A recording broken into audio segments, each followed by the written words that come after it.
इंसान को जिस तरह हैवानात की ज़रूरत होती है उसी तरह नबातात की भी ज़रूरत होती है। अनाज, सब्जियां, फल वगैरह इंसान को नबातात ही से हासिल होते हैं। इंसान को फूल बहुत पसंद होते हैं। मुख्तलिफ मौक़ों पर हम फूलों का इस्तेमाल करते हैं।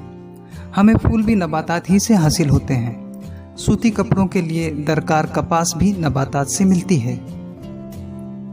हमारी ज़रूरतें पूरी करने वाली नबातात की हम बाज़ाब्ता तरीके से काश्त करते हैं, बीज बोते हैं, इस बात का ख्याल रखते हैं कि उन्हें ठीक तरह पानी मिले, ज़रूरत के मुताबिक खाद देते हैं, कीड़ों से बचाने के लिए कीड़े मार दवाओं का छिड़काव करते हैं। नबातात भी हमें खूब फसल देती है और हमारी ज़रूरतें पूरी करती हैं।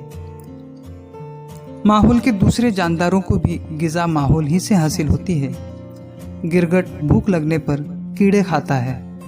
चंद किस्म के सांप, चूहे और मेंढक खाते हैं। शेर हिरन खाता है। बकरियां और भेड़ें दरख्तों के पत्ते खाती हैं। गाय, भैंस घास खाती है। यानी तमाम जानदारों को उनकी ग़िज़ा माहौल ही से हासिल होती है। बंदर और गिलहरी ऐसे हैवानात हैं जो दरख्तों पर ही रहते हैं। इससे उनको कुछ फ़ायदे भी होते हैं। ऊंचाई पर रहने से उन्हें दुश्मनों से हिफाजत करना आसान हो जाता है। इसके अलावा फल खाकर वो अपना पेट भरते हैं। उन्हें शजरी हैवान कहते हैं। जिन दरख्तों के सहारे वो जिंदा रहते हैं उन दरख्तों की वो गैर महसूस तरीके से मदद भी करते हैं। शजरी हैवान इधर उधर जाते हैं। उनके फासिद मादों के ज़रिए फलों के बीज माहौल में हर तरफ फैल जाते हैं। इसलिए नई जगह पर दरख्त उगने में मदद मिलती है। बाज़ किस्म के परिंदे भी घोंसले बनाने के लिए दरख्तों का इस्तेमाल करते हैं। क्या आप जानते हैं भैंस की पीठ पर बगला बैठता है? घास के इलाके में भैंस चरती है, उस वक्त उसकी पीठ पर बगला आ बैठता है। उसकी क्या वजह हो सकती है? आइए इसके बारे में भी जानते हैं। नित नए किस्म के कीड़े एक किस्म के बगले की ग़िज़ा हैं। घास में काफ़ी कीड़े होते हैं जो बगले को घास में ठीक तरह से नजर नहीं आते, इसलिए बगला उन्हें पकड़ नहीं सकता। उसी घास में भैंस चढ़ती है। चढ़ते हुए वो कदम आगे बढ़ाती हैं। उसका पैर जहां पड़ता है आसपास के कीड़े घबरा कर उड़ते हैं। भैंस पर बैठा हुआ बगला उन्हें आसानी से पकड़कर खा जाता है। अच्छी है ना ये तरकीब? मौसम के लिहाज से जानदारों में होने वाली तब्दीलियां। हमारे मुल्क में गर्मा, बारिश और सरमा जैसे मौसम होते हैं। गर्मा में हमें खूब गर्मी महसूस होती है। उस वक्त हम सूती कपड़े पहनते हैं, पानी भी ज़्यादा पीते हैं। बारिश के दिनों में बाहर जाते हुए भीगने से बचने के लिए छतरी या इरला इस्तेमाल करते हैं। कुछ लोग रेनकोट भी इस्तेमाल करते हैं। सरमा में सर्दी से बचने के लिए गर्म कपड़े इस्तेमाल करते हैं। जिस तरह इंसान पर तीनों मौसमों का असर होता है उसी तरह दूसरे जानदारों पर भी होता है। जानदारों की दुनिया में मौसम के लिहाज से होने वाली तब्दीली हर साल हमें नजर आती है। सरमा के मौसम को पतझड़ का मौसम भी कहते हैं, क्योंकि सरमा में कई दरख्तों के पत्ते झड़ जाते हैं। जिन हैवानात के जिस्म पर बाल होते हैं उनमें से अक्सर के जिस्म के बाल घने होते जाते हैं, जिससे खुद ब खुद सर्दी से उनकी हिफाजत हो जाती है।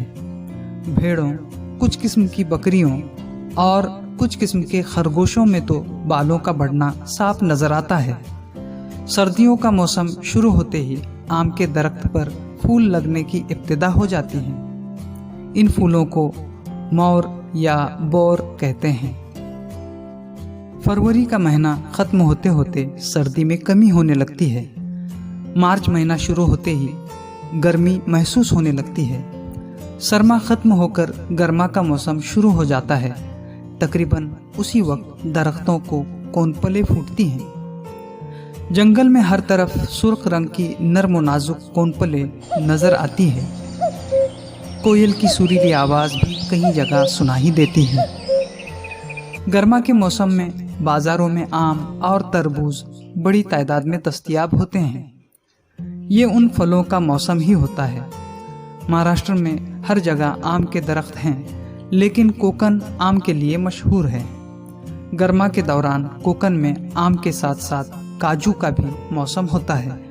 पहाड़ों की ढलानों पर हर तरफ काजू की झाड़ियों को लाल पीले बोंडे लगे हुए होते हैं। जून महीने में आसमान पर हर तरफ काले बादल नजर आते हैं। बारिश का मौसम शुरू हो जाता है। तब तक बाजार में कटहल, करवंदे और जामुन मिलने लगते हैं। घास और बरसात के मौसम में उगने वाली दूसरी चंद नबातात के बीज हर तरफ बिखरे हुए होते हैं। बारिश होते ही उनमें अकवा निकलता है। घास और दूसरी चंद नबातात बढ़ने लगती है।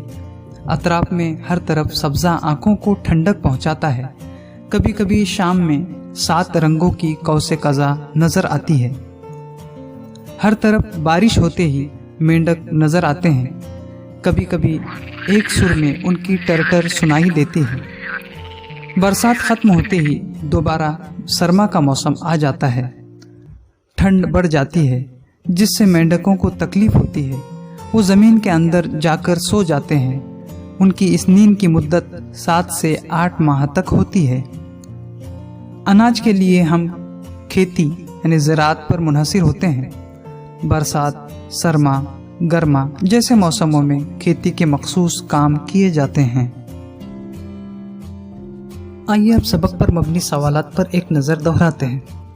अगले 5 सेकंड में आपको उनके जवाबात देने हैं। 5 सेकंड के बाद सही जवाब स्क्रीन पर जाहिर होगा। एक जुमले में जवाब दीजिए। पहला सवाल, इंसान को हैवानात की तरह और किसकी जरूरत होती है?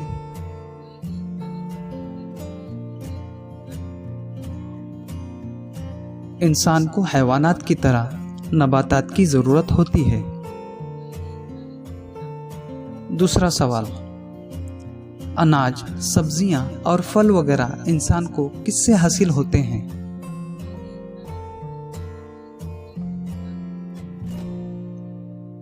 अनाज, सब्जियां और फल इंसान को नबातात से हासिल होते हैं। तीसरा सवाल, शजरी हैवानात किसे कहते हैं?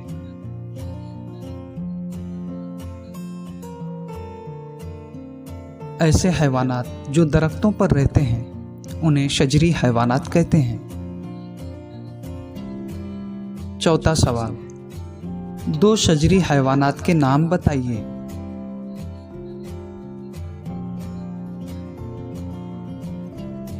बंदर और गिलहरी शजरी हैवानात हैं। पांचवा सवाल, शजरी हैवानात किस तरह गैर महसूस तरीके से दरख्तों की मदद करते हैं?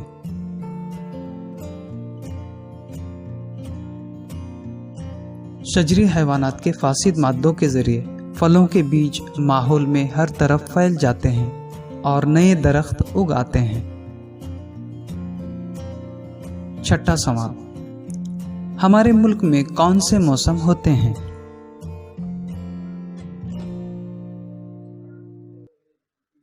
हमारे मुल्क में गर्मा, सरमा और बारिश ये मौसम होते हैं।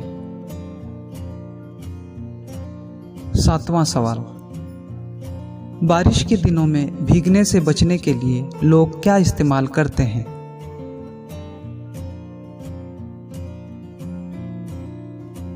बारिश के दिनों में भीगने से बचने के लिए लोग छतरी, इरला या रेनकोट का इस्तेमाल करते हैं। आठवां सवाल, किस मौसम को पतझड़ का मौसम कहते हैं?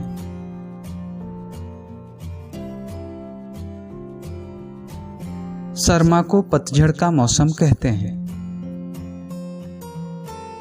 9वां सवाल, आम के दरख्त पर लगने वाले फूलों को क्या कहते हैं?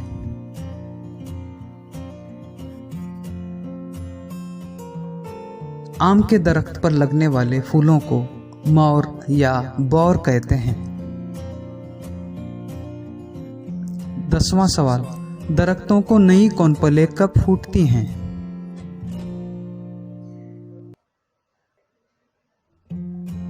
सरमा का मौसम खत्म होकर गर्मा का मौसम शुरू होते ही दरख्तों को नई कौनपलें फूटती हैं।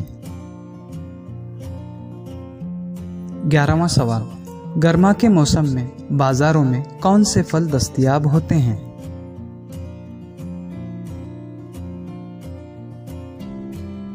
गर्मा के मौसम में बाजारों में आम और तरबूज दस्तयाब होते हैं।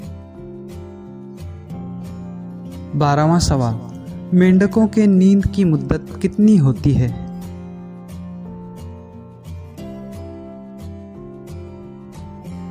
मेंढकों के नींद की मुद्दत 7 से 8 माह तक होती है।